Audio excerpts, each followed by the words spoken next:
नमस्ते। मैं पूनम गिरी। आज मैं आप लोगों के सामने सबकी सच्चाई रखने जा रही हूँ। बीना मानवी के लगाए हुए झूठे आरोपों का पर्दाफाश करने जा रही हूँ। सबसे पहले मैं उस शख्स का जिक्र करूँगी जिसके कहने पर यह वीडियो बनाई गई, डाली गई, जो इस वीडियो में बच्चों का सहारा लेकर मुझे बदनाम करने का प्रयास कर रहा है। मेरा पति मिथिलेश गिरी। मैंने अपना घर जिस दिन वो वीडियो डाली गई उस दिन नहीं छोड़ा था। वीडियो तो 24 नवंबर को मिथिलेश गिरी ने डलवाई और मैं अपना घर उसके असहनीय अत्याचार से पीड़ित होकर 16 सितंबर को छोड़कर आई थी। अपनी मर्जी से अकेले घर से पीड़ित होकर रोकर मैं घर से निकली और निकलने के तुरंत बाद मैंने अपने पति को लेकर बिंदापुर थाने में कंप्लेंट भी दर्ज करवाई। वीडियो आने से 2 महीने पहले से ही मैं उस नर्क से अलग रह रही थी। तो आप लोग अब खुद सोचिए कि जब मैं 16 सितंबर को घर से निकली हूँ, निकलने के तुरंत बाद पुलिस को भी सूचित किया है मैंने, कंप्लेंट भी दर्ज करवाई मैंने 16 सितंबर को ही, तो घर से फरार हो जाना ये सब कैसे और किस आधार पर कोई कह सकता है?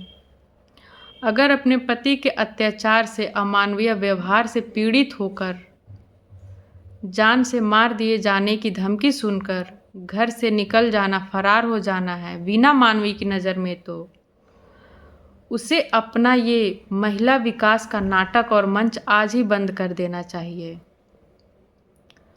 महिला विकास की आड़ में तुम महिलाओं को मरने पर मजबूर कर रही हो।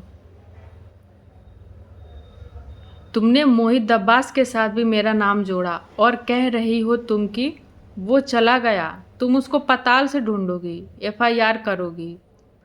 कहाँ है तुम्हारी FIR? दिखाओ जरा सबको। कौन से पताल से ढूंढोगी तुम? वो तो वहीं रहता है जहाँ तुमने वो वीडियो बनाई थी। क्यों नहीं गई मिलने, बात करने, सज़ा दिलाने? वीडियो बनाकर ही हो जाता है क्या तुम्हारा न्याय? तुम्हारी वीडियो देखकर लोगों को लगा होगा तुम बच्चों को न्याय दिलाने के लिए निकली हो। मोहित अब्बास को ढूंढ रही हो, पताल से भी उसको ढूंढ के लाओगी, जबकि हकीकत में ऐसा कुछ हुआ ही नहीं। ना तुमने किसी को ढूंढा, ना तुम किसी को ढूंढने आई थी, ना तुमने कोई FIR करी है, ना तुमने बच्चों से कोई मतलब है। तुम्हें मतलब था झूठे आरोप लगाने से।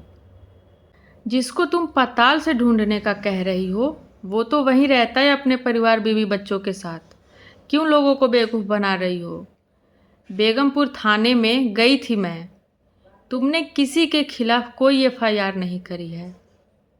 बस वीडियो बना दी 2 औरतों को और बच्चों को साथ लेकर और बोल दिया जो मन में आया, या जो तुम्हें मिथिलेश गिरी ने बोलने को कहा। न्याय की देवी, बिना दूसरे के पक्ष को जाने समझे किसी पर आरोप नहीं लगाए जाते हैं। तुम मुझसे कभी मिली नहीं और न मोहित अब्बास ने तुम्हारी कभी शक्ल देखी, तो फिर कैसे तुम बिना किसी से मिले और बात किए उसका पक्ष जाने और समझे बिना आरोप लगा सकती हो?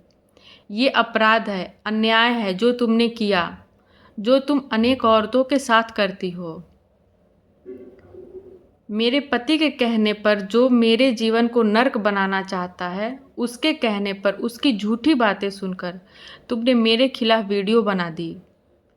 तुम्हारे अंदर इतनी भी बुद्धि नहीं है कि दूसरे का पक्ष जाने बिना, दूसरे व्यक्ति से मिले, उसको समझे बिना आरोप लगाना अपराध है। तुम मेरे पति के कहने, समझाने पर बच्चों को लेकर खड़ी हो गई और कहा कि मैं बच्चों को छोड़कर आ गई।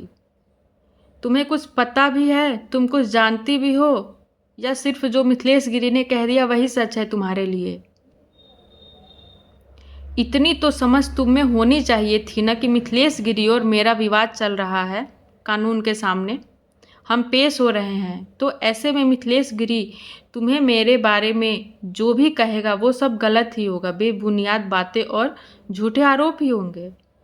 तुम्हें क्यों समझना था वो सब?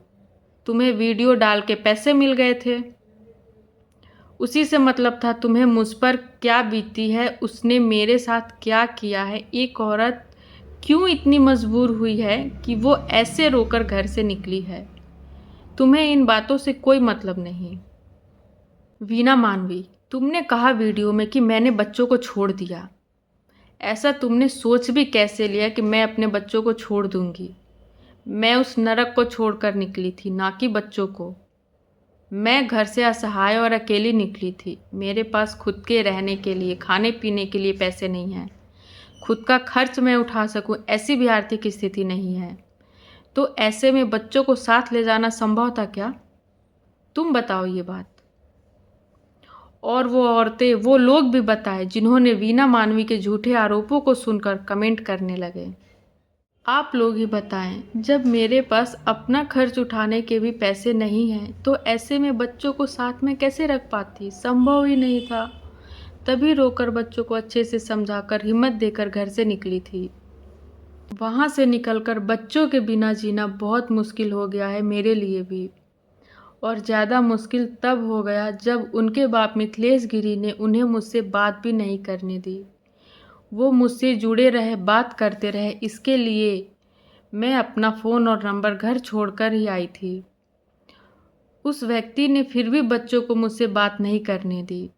एक दिन मैं मिलने भी गई थी उनसे। वो बेचारे मुझसे मिलने से भी डर रहे थे कि कहीं पापा ने देख लिया तो बहुत मारेंगे। इतना डरा रखा है उसने बच्चों को। क्या ये सब तुम्हें पता है वीना मानवी? क्या तुमने ये सब जानने की कोशिश भी करी? बिल्कुल नहीं करी, ना तुम्हें करनी थी। क्योंकि जैसा मैंने कहा, तुम्हें ना मुझसे मतलब है, ना बच्चों से। क्यों मुझे बच्चों को छोड़कर निकलना पड़ा? क्योंकि मेरे पास कमाई का कोई साधन नहीं है, ना पैसे हैं, ना कुछ। बच्चों के साथ हूँ मैं, उनके साथ अन्याय नहीं होने दूंगी मैं, जो मेरे साथ जीवन भर हुआ। लेकिन मुझे उनके भविष्य के बारे में, उनके जीवन और ज़रूरतों के बारे में भी सोचना है। तो वीना मानवी, तुम्हें बच्चों की बहुत चिंता है ना? तो अब मिथिलेश गिरी, उनके बाप से तुम उनका हक ज़रूर दिलाना।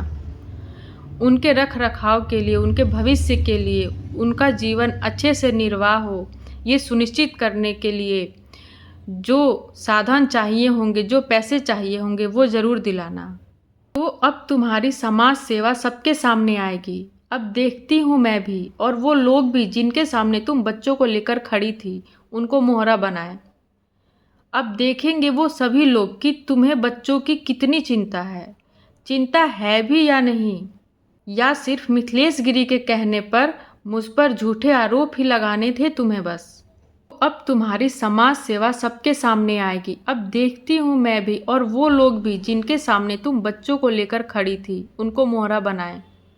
अब देखेंगे वो सभी लोग कि तुम्हें बच्चों की कितनी चिंता है। चिंता है भी या नहीं, या सिर्फ मिथिलेश गिरी के कहने पर मुझ पर झूठे आरोप ही लगाने थे तुम्हें बस। मिथिलेश गिरी, ये बात मैं तुमसे कहना चाहूँगी। जीवन भर आज तक बच्चों का जो किया मैंने किया, उनको संस्कार दिए एक ऐसे समाज में जहाँ गालियाँ देना, अपमान करना एकदम सामान्य था। आज तुमने उसी माँ को बदनाम करने के लिए, अपनी निजी दुश्मनी मुझसे निकालने के लिए बच्चों का इस्तेमाल किया।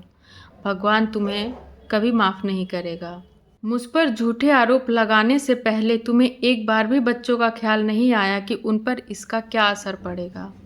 तुम बच्चों के साथ कैसा व्यवहार करते थे और कर रहे हो अभी, ये सब मैं जानती हूँ। तुमने अभी बड़े वाले लड़के को मारते पीटते हुए मुझे गंदी गालियाँ दी, वो भी मुझे पता है। तुम्हें ना बच्चे कभी माफ़ करेंगे, ना मैं। सुनो एक बात ध्यान से, जो अन्याय मेरे साथ हुआ वो मैं बच्चों के साथ नहीं होने दूंगी। उन्हें उनका हक दिलाकर रहूंगी। तुम बताओ अब सबके सामने मिथिलेश गिरी, बच्चों के रख रखाव के लिए, उनके पालन पोषण के लिए, उनके बेहतर जीवन के लिए पैसे ज़रूर दोगे, है ना? बिल्कुल दोगे। तुम्हें तो बहुत परवाह है बच्चों की, बहुत फिक्र करते हो, जान छिड़कते हो उन पर। तो उनकी परवरिश का ख्याल तो तुम रखोगे। उनके अच्छे जीवन और सभी ज़रूरतों को पूरा करने के लिए खर्चा भी दोगे, है ना? मिथिलेश गिरी, उन्हें उनका हक देना ही पड़ेगा तुम्हें। नहीं भी देना चाहोगे तो उनका हक तो मैं लेकर रहूँगी। लड़ूंगी मैं उनके बेहतर भविष्य के लिए। तो आज मैंने आप सभी लोगों के सामने सच्चाई रख दी है। इन लोगों ने मुझे बदनाम करने के लिए वीडियो तो वायरल करा दी है, लेकिन ये कदम इन लोगों पर बहुत भारी पड़ेगा, क्योंकि अब मैं उन्हीं लोगों के सामने इन सब का सच भी ला पाऊंगी, अपना पक्ष, अपनी सच्चाई सबके सामने रख पाऊंगी। मिथिलेश गिरी का सच जो आज तक किसी ने नहीं जाना, वो आज पूरा संसार जानेगा। तुम्हें क्या लगा था मिथिलेश गिरी, तुम मुझ पर झूठे आरोप लगाकर कोई भी फालतू वीडियो बनाकर मुझे तोड़ दोगे? कोशिश तो करी तुमने, खूब करी, मेरी हिम्मत को तोड़ने की, मुझ पर दबाव बनाने की, मुझे गालियाँ दी, मेरा नंबर व्हाट्सएप ग्रुप में डालकर लोगों से फ़ोन करवाया, उन लोगों से भी गालियाँ दिलवाई जिसकी रिकॉर्डिंग है मेरे पास। मुझे अपने बच्चों से बात नहीं करने दी तुमने, उन्हें डरा कर धमका कर रखा। क्या कुछ नहीं किया तुमने मुझे तोड़ने के लिए, मुझे अपमानित करने के लिए, जब कुछ भी काम नहीं आया, सारे प्रयास तुम्हारे नाकाम हो गए, तो 2 महीने बाद बीना मानवी के साथ मिलकर तुमने मुझ पर ये झूठा आरोप लगाया। मैं तुम्हें ये बता देना चाहती हूँ मिथिलेश गिरी, तुम जो मर्जी करो, जितनी मर्जी वीडियो बनवाओ और डालो, मैं हारने वाली नहीं हूँ। मैं अपनी लड़ाई लड़ूंगी, न्याय हासिल करके रहूंगी और उन बच्चों को उनका हक भी ज़रूर दिलाकर रहूंगी।